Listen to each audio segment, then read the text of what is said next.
So today I wanted to talk about worrying. So I know that a lot of us do this.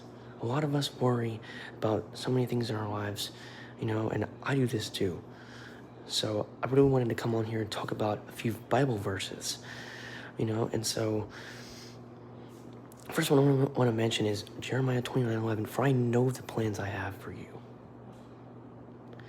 And so God knows the plans He has for you. So we need to trust in His plan for the next day. Jesus says, for tomorrow will worry about itself in Matthew 6.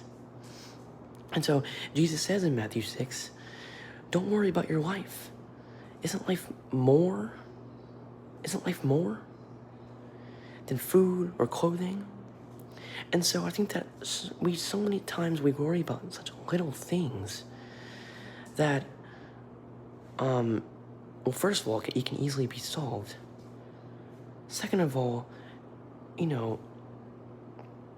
don't take into account that God cares for us. 1 Peter 5:7, casting all your anxieties on Him, for He cares for you. So any situation, we can just go straight to God because He cares for us. We can cast our anxieties on Him.